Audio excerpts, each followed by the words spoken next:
In terms of historical movies, 2014's Fury is definitely on the more accurate side. Its captivating portrayal of a US 2nd Armored Division tank crew during the final Allied push into Germany was clearly made by World War II enthusiasts, who went out of their way to use real historical vehicles, base many of their depictions directly on period photographs, and include so many minute details that it is actually too much at times. No historical film is without inaccuracies, however, and there are still plenty of blatant errors included in this one, so for the sake of education, we shall jump straight into correcting the full extent of them all.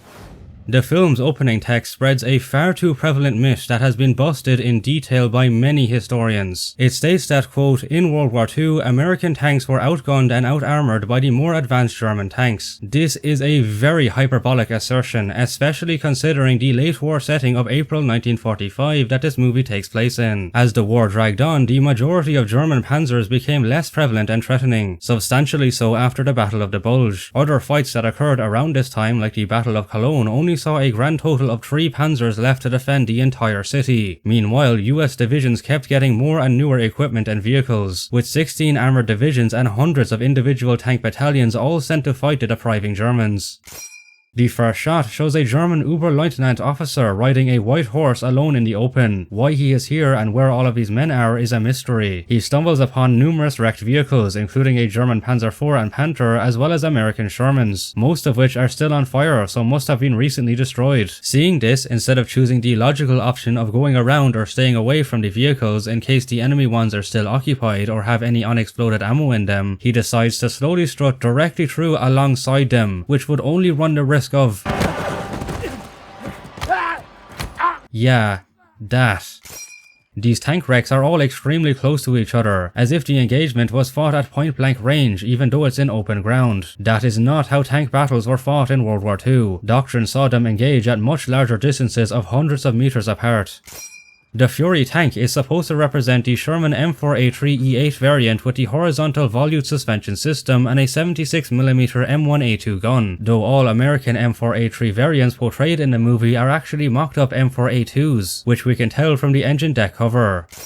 Fury has both a Browning 50 cal M2HB and a 30 cal M1919A4 machine gun atop the turret. This is unique but not too uncommon, especially for veterans who customize their tanks to fit the crew's needs. What is more erroneous is that the Browning machine guns have obvious blank firing adapters blocking their muzzles. Fury and all of the other Shermans in the movie have their nicknames stenciled onto the gun barrels. This would be more common post-war. Nicknames were generally put on the side of the hull during World War II.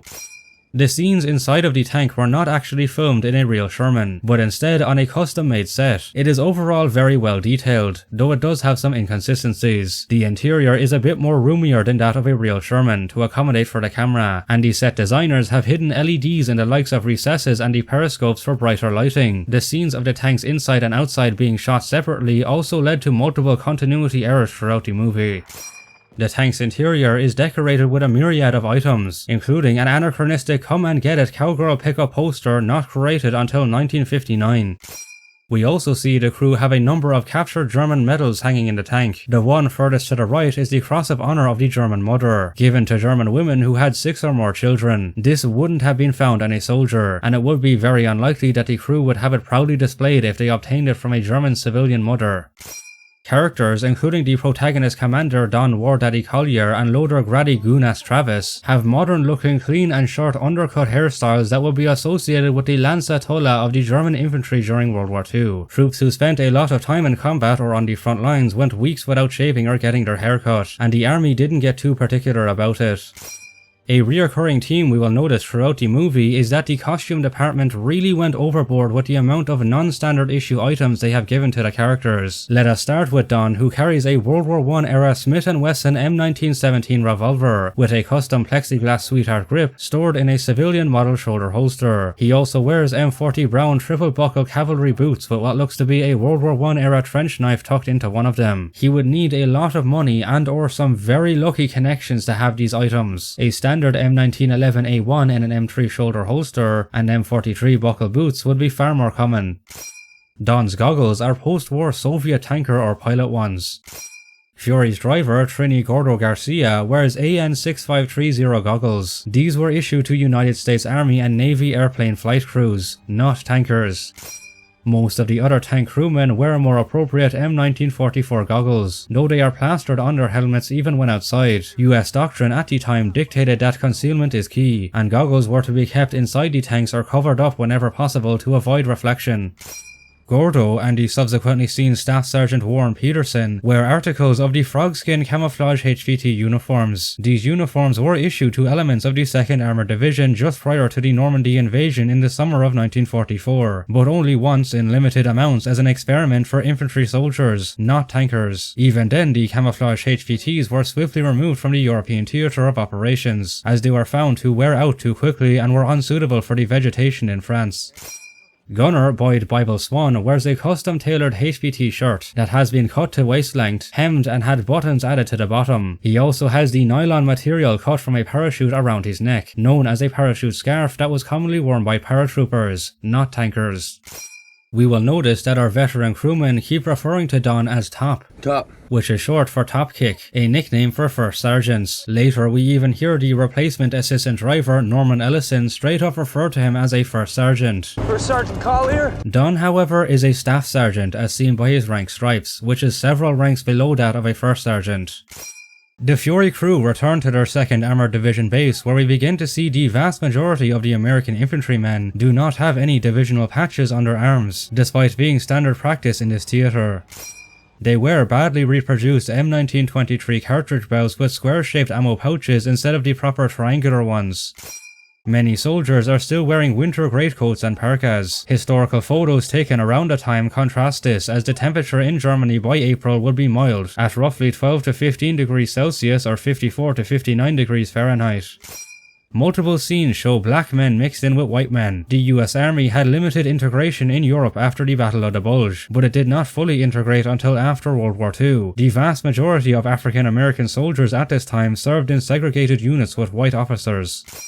US Armoured Infantry units were allocated a bazooka rocket launcher per squad, yet none of these are seen anywhere in the movie. The dark tone of this movie is way too exaggerated, especially for the winning Americans. Yes, World War II was the world's bloodiest conflict, but this is April of 1945. The Allies were deep in Germany, suffering less casualties and had Berlin and subsequently home in sight. The Germans were clearly weeks away from surrendering and their defences were rapidly faltering, yet the movie shows most of the GIs looking demoralised in filthy tattered uniforms. We see an overcrowded aid station filled with wounded soldiers, a bunch of dead corpses all over the place, and there is defeatist dialogue from our tankers that seem to cycle the whole "it takes 5 Shermans to kill a tiger" myth. We're supposed to be no more tigers, Don. Tell my platoon that. If you send 5 tanks out, 1 comes back, it's hard to believe we're winning the war. The home video version of this movie even includes an extended version of this scene that depicts a traumatized American soldier blowing himself up with a grenade to escape going into combat.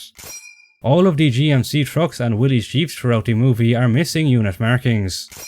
This M8 Greyhound armoured car has markings for a fictional 83rd Cavalry unit in the 2nd Armoured Division. The markings should instead say 82 or for the 82nd Armoured Reconnaissance Battalion. The M8 Greyhounds are missing the M49C ring mount for their 50 cal MGs, and instead are shown with the D67 511 folding pinnacle anti-aircraft bracket mount attached to the rear plate of the turret. These bracket mounts did not replace the ring mounts until a few months later. Boys, get some chow and do what you can about the mechanical issues. The word issue did not mean problem until the 1960s to 70s. How long you been in the Army? 8 weeks. Army basic training was 12 weeks during this period. Norman could not have gone through basic training, additional specialty training, even as a clerk typist, taken leave which soldiers were granted after training, and deployed to Europe in just 8 weeks. Hey, you go to tank school? Tank school? No. Never even seen the inside of a tank. I'm a clerk typist. I was heading to 5th Corps HQ. They pulled me off the truck. They sent me here. There's gotta be a mistake. Mistake. Army don't make mistake. Do what it do. Indeed, this is a mistake. Tank companies had a logistical and administration crew which had 6 trained privates attached who would replace any lost tank crew members. A random private clerk typist would not be suddenly thrown into a tank crew with no additional training. The Fury crew is said to have lost all 4 of the other tanks in their 3rd platoon. Where's the rest of 3rd platoon? We're it. This results in them impromptu joining the 1st platoon, which had consisted of the tanks Murder Inc., Lucy Sue, Matador, and Old Phyllis. Sergeant Collier is with us now. He'll be acting platoon sergeant. Fine by me. Good to have you, Don. Tank nicknames were usually linked to the tank's company, so it does not really add up that the Sherman's nicknames don't all start with the same letter. This also means that Old Phyllis, as well as Matador and Murder Inc. would suggest there's an O&M company, which did not exist in reality. There were only 9 companies in a tank battalion, able through item. Matador is seen having the unit markings for an L company, which never existed. Murder Inc. is an M4A4 Sherman, which was only used by Land Lease recipients like Britain and the Commonwealth. This model was not released for overseas use by the US Army. Lieutenant Parker dictates that after linking with Baker Company, they will be assaulting the village of Kirchohsen from the north. We're meeting Baker Company here. Then together we'll take this town. Later, Captain Old Man Waggoner also shows them in the north and pushing south to it. In reality, the April 5th, 1945 assault on Kirchohsen came from the south and southwest. Fury and all the other Shermans in the platoon have markings for the 66th Armoured Regiment. This unit did not attack Kirchohsen, but instead bypassed it to the north by Hamlin. The tanks head off to link with Captain Waggoner's Baker Company for action. 1st platoon, mount up, move out! Action that in today's age can be simulated with a completely free-to-play video game. A game with a fanbase so keen on historical accuracy that they have on multiple occasions leaked classified government documents to further improve the game's realism. I am not joking, this has happened about a dozen times. Yes lads, the legendary War Thunder has sponsored this video. War Thunder is a free online game that lets you engage in epic and intense PvP vehicle battles, with over 2,500 tanks, planes, helicopters and ships spanning across over 100 years of history from the 1920s to today. You can customize your vehicles with camouflage, historical markings and 3D decorations like bushes and equipment. Even the damage system is realistic, with the vehicles actually suffering damage to their parts and crew, instead of just having generic hit points. If you are a new player or haven't played in the last 6 months, then signing up with my channel's link below will give you huge exclusive bonuses on PC and consoles, including premium tanks, a premium account, boosters and much more. War Thunder is available on PC, mobile, PlayStation and Xbox including older generations, all for completely free. So before finishing this video, click the link in the description or pinned comment to download War Thunder today. Now, back to the inaccuracies. The tanks in the convoy drive way too close to each other. During daylight in flat land, they should each drive at around 70 meters or 230 feet apart. Many of the tankers have gained inaccurate goggles. The freshly deployed Lieutenant Parker has M1938 resistal goggles, which would be really outdated for him. Staff Sergeants Roy Davis and Warren Peterson have Army Air Force Skyway flying goggles, while Staff Sergeant Binkowski is wearing German Luftwaffe pilot's goggles. The Polaroid No. 1021 goggles would have been better to feature here as an alternative. As a consequence of this movie being filmed in late 2013, we see fields of freshly sown winter wheat that should be grown well past seedling stage by April. In the fields, we also see tram lines and wheel marks left by modern machinery harvesting and applying pre-emergence herbicides. In fact, one shot shows what seems to be a modern combine harvester in the background. P-51 fighters fly over the convoy at a rather dangerously low altitude for no other reason than because it provides a cool cinematic shot. A Panzerfaust-wielding Hitler Jungen emerges from the forest wearing the shoulder strap numbers of 357. This identifies him as being of the number 357 Marienburg Regiment of the number 16 Saxony region. This unit's HQ is on the far eastern side of Germany, hundreds of miles from Kirchohsen. German units were in chaotic disarray at this point, but it is still incredibly unlikely that this youth would not defend his homeland, but instead travel all the way here. It would make much more sense if he was from the closest unit to Kirchohsen, which would be the number 164 Hamlin Regiment of the number 8 Lower Saxony region. The Panzerfaust makes a pathetically underwhelming explosion and sound. This is what it should be.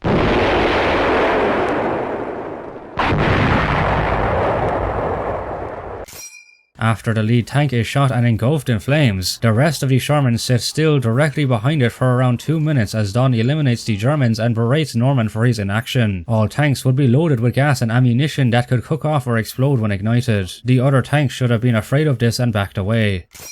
Don uses a German STG-44 as his primary personal firearm. Although yes, it could be captured, it would not make sense to do so and keep using it like he does in the film. It is a bulky weapon that would be difficult to handle in the cramped interior of a tank, and it operates with different bullets than American ones, making it hard to find consistent ammo for. At this stage, the US Army had plenty of guns of their own. Firearms like the M3 Grease Gun, M1A1 Thompson and M1911 were available to tankers and would likely be more familiar for Don to use anyway.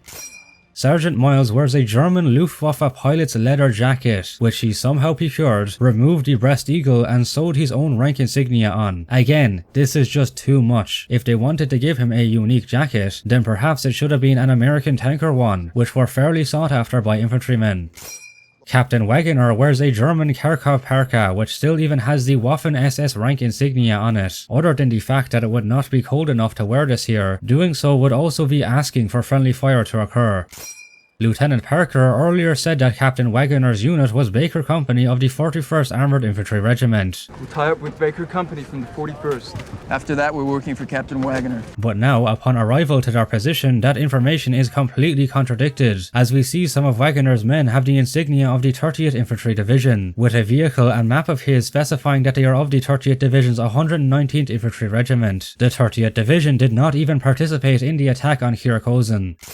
Captain Waggoner sends the tanks with infantry support to rescue one of his platoons who have been trapped in a field for some time. Upon arrival, we see that many of the ambushed soldiers are still alive and just lying in defilade next to their wrecked half-tracks. Realistically, in such a situation, the Germans would have sent out a patrol to mop up these stragglers. As the rescuing forces enter the field, a modern electrical pylon is clearly visible.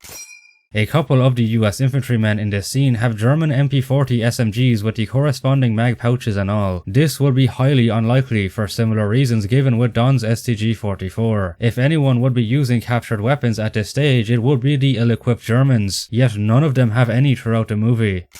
One of the soldiers is carrying the green 3-cell grenade pouch that you would see late in the Pacific Theater. US troops in Europe did have their own khaki version of grenade pouch, but even this was not all that common. Far too many of the American foot soldiers have number 1021, M1938, M1943 and M1944 goggles plastered on their helmets. Regular infantry would rarely have these. The German trenches are dug in front of the tree line, when it would make sense for them to be behind for more cover and concealment. The Germans also for some reason wait for the tanks to get a lot closer to them than the half-tracks did to begin shooting, and when they do, it comes primarily from an MG42 machine gun and a couple of 7.5cm Pak-40 anti-tank guns that, in true action movie illogicality, open fire only after the previous one gets knocked out. In a real combat situation, all of the guns would open fire at the same time and establish a crossfire, effectively suppressing the ground troops and tanks from advancing. The German anti-tank guns fail to recoil when firing. Some of these pack guns have boastful kill marks on their barrels, yet all of them completely fail to score a single successful hit on any of the Shermans. We even later see Fury line up directly in front of a 5cm Pak-38 at point blank range, and the German gunners somehow still don't land a direct hit. Yeah, some aces they are. The movie then decides that it wants to be Star Wars, so has horrendously exaggerated CGI red and green tracers emit from the machine guns like laser blasters. These tracers should not be this bright, should not be this prevalent, should not be producing this many sparks, and should not be so strongly keeping their velocity and color when they ricochet. When the American infantry start engaging the Germans, their doctrine and instincts go right out the window. Nearly all of them completely expose themselves by leaving cover standing upright. They then start stupidly shooting from the hip at range, and a few of them even run at the Germans to bayonet or beat them with their rifles. Their training should have instead seen them using any available cover, staying low to the ground and properly firing from the shoulder. Among the German positions are uniform pieces in Leiber Münster camouflage. This was an incredibly rare late war pattern only distributed in Czechoslovakia and possibly saw some use on the Eastern Front in Germany. There is zero evidence that it ever made it to the Western Front. We've been together since before Africa. Yeah, but ain't no crew stay together like we have, Norm. It is odd that a veteran crew that have been serving together for 3 years since North Africa are still quite low ranking at this point in the war. Surely by now Don would be in command of a platoon or even a company. The crew looks up at an Allied bomber fleet getting intercepted by 5 of what could only be German fighters. The Luftwaffe at this stage was in ruin, after losing nearly its entire force during the final Operation Bodenplatte offensive of January 1st, 1945. By April, they just would not have the capability for fighter sorties like this. Our Americans arrive at what is supposed to be Kirchohsen, but it does not resemble any part of the real village. This is because Fury was shot in the Oxford and Hertfordshire regions of England, and the village in this scene is just a mock set that was made on the grounds of the Bovington airfield. The US infantry clearing the village continue to act like Egypts by all walking way too close to each other. One motor hit, machine gun burst, or mine explosion would eliminate like a dozen of them. They should be in tactical formation with several yards between each soldier. Don stops to ask an old man where the enemies are located. After pointing them out, a German sniper wastes their element of surprise by shooting the unarmed civilian instead of Staff Sergeant Collier or any other exposed US soldier. Like seriously? This is then followed with an MG42 and pack gun engaging the Americans, but again only after each position before it was destroyed instead of all at once. The young German woman in the apartment Emma wears a dress with a hemline well above the knee. Even with austerity in mind, the typical woman's hemline during wartime would be below the knee by about 2.5 centimeters or 1 inch.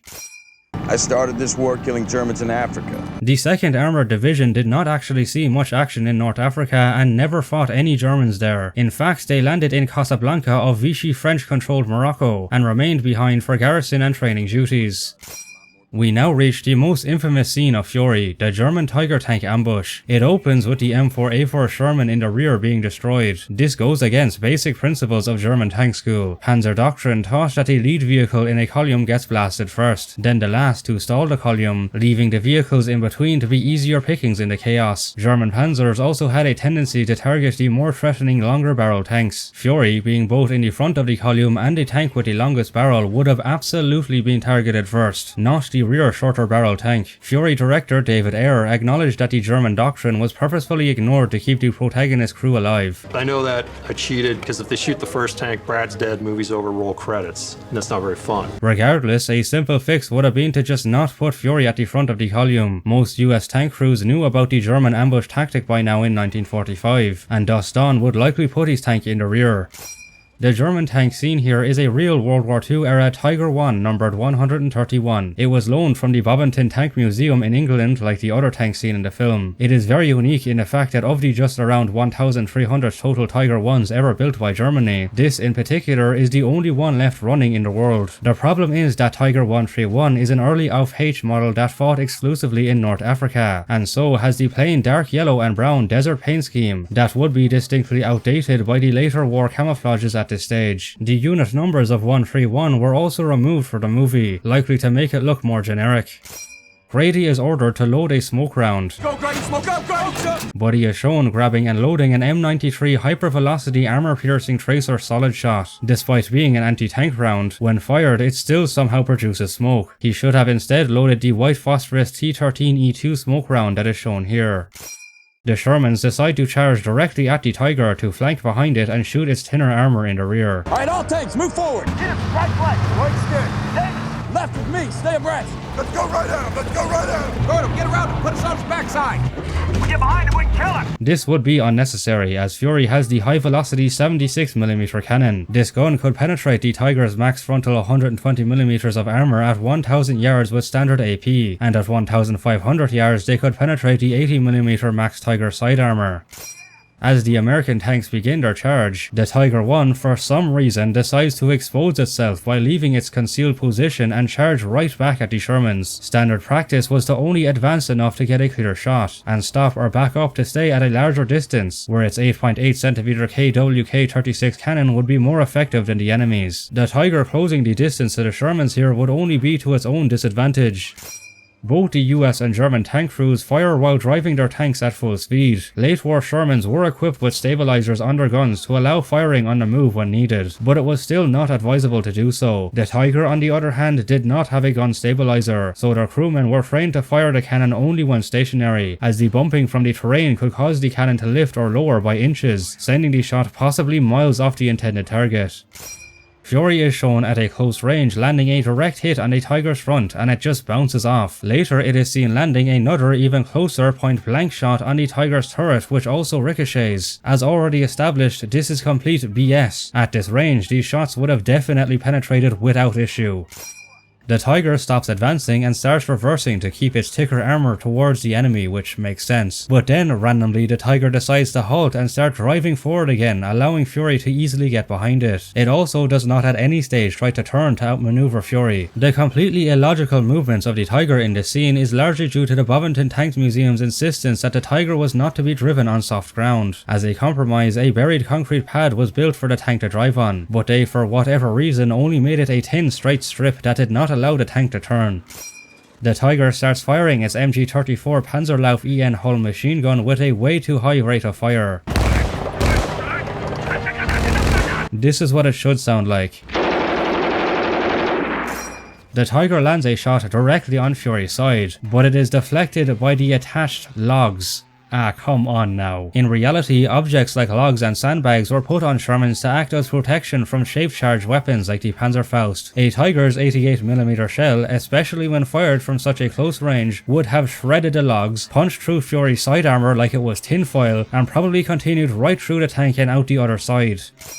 Despite his utter stupidity throughout the battle, the Tiger's commander is revealed to be an obvious Michael Whitman archetype, with the same insignia for the rank of Hauptsturmführer and numerous commendations, including the Iron Cross as well as the Panzer, Wound and 3 tank destruction badges, all worn on a Panzer wrap which seems to have a custom tailored zipper on it. Yeah, these filmmakers must have been quite fond of tank mythology. He also even has the same cuff title as Whitman that specifically belonged to the 1st SS Panzer Division and the 101st SS Heavy Panzer Battalion that was relabeled to the 501st in September 1944. In April 1945, the main body of the 1st SS and the Heavy Tank Battalion would be stationed in Austria, and the remaining Tigers of the latter were already handed to the 509th Heavy Panzer Battalion in the same month. Fury then arrives at its defensive destination of a crossroad. The modern-day model farm in Watlinting, England is clearly visible in the background, with its anachronistic electrical pylons, British houses and steel barn. Fury meets its fate by hitting a mine on the crossroad. If we add this to the other 3 Shermans killed by the Tiger, the one blown up by the Panzerfaust, and the 4 others of Don's platoon that he mentioned at the start were wrecked off screen, that gives us a total of 9 American tanks destroyed across the day-long events of the movie. In actuality, the entire 2nd Armoured Division only lost a total of 20 tanks throughout the whole month of April 1945. So you mean to tell me that this one company was responsible for losing almost half of those in a single day? Yeah, I don't think so. You busted a bogey too. Can you fix it? Yeah, why not? Fury's extra treadlinks are from the earlier model Shermans with completely different tracks. Tankers generally didn't carry the extra track plates to fix broken tracks. They were usually welded on as an extra layer of armor. Norman spots a bunch of Waffen-SS forces marching in what the movie claims to be a battalion. With the knowledge that Allied forces could be anywhere and had overwhelming air and land superiority, only the most fanatic and stupid German column would be openly marching around the front lines on a road in a neat line singing a tune. And before you try and say that these are supposed to all be severely undertrained recruits, note that director David Ayer and the reenactment group he hired to portray these Waffen-SS said themselves that this was intended to be, quote, an ad hoc type unit containing some of the best trained and hardest fighting men in action during World War II. As the Germans approach, the Fury tank crew prepare to fight them by putting a burning corpse on the tank and sharing cigarettes and liquor, while completely failing to bring inside the additional ammo and M1919A4 machine gun on the exterior. Why, you ask? Well, so they can have a cool and thrilling sequence later where they have to retrieve the munitions on the outside while the place is swarmed with enemies.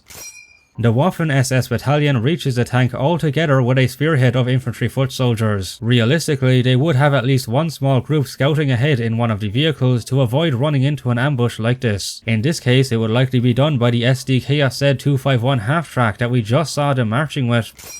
All Sherman tank hatches are secured or otherwise lockable from the inside. Despite this, the Fury crew nonsensically leave all of them unlocked, allowing the Germans to open them from the outside, which they rather absurdly do while standing exposed directly over them, leading to their quick demise by the crew inside.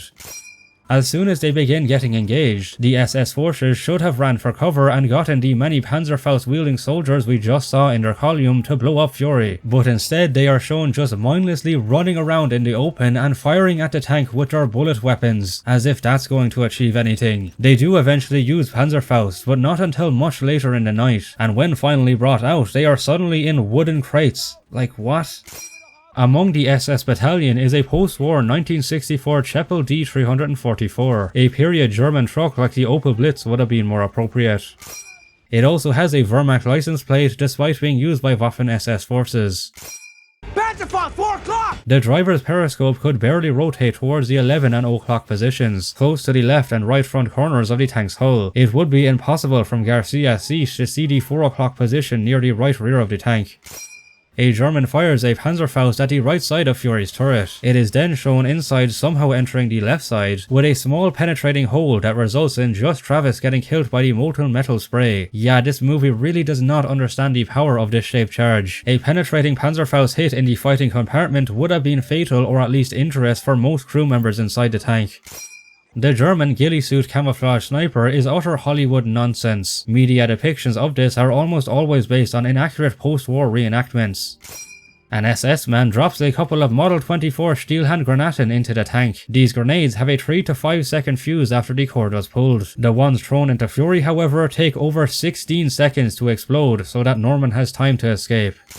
American infantry show up to send Norman off in an ambulance before telling him he is a hero for his actions. You're a hero, buddy. You know that? This is followed with a slowly rising closing shot showing many of the hundreds of German bodies killed by the Fury crew. All of the characters in this movie are fictional, and that is acceptable as this is not a biographic film, and their actions up to before the final sequence were still fairly believable. This, however, is not. A standalone tank crew sacrificing themselves to buy their allies time by single-handedly holding off an entire Waffen-SS battalion would have made headlines. An event like this never happened on the Western Front. And so we are left with a total of just over 90 historical inaccuracies. This is a record low amount for this channel because despite often being scorned online for its errors, Fury is honestly not all that bad in this regard, and certainly not nearly as insultingly inaccurate as the other movies we have covered in past videos. Thank you to War Thunder for sponsoring this video. Don't forget to play it now for free using the exclusive links below for all new and returning players who haven't played in 6 months, to receive a massive exclusive pack across all platforms available for a limited time only. For more film inaccuracies, click on this video covering the frustratingly wrong Hacksaw Ridge. Massive thanks to fellow researchers Davidson, K-Nyne, FeReise, Michael Akkerman and Munancho Inc. for their critical aid in making this video possible. And of course, thank you for watching. This has been the Frosty One, out.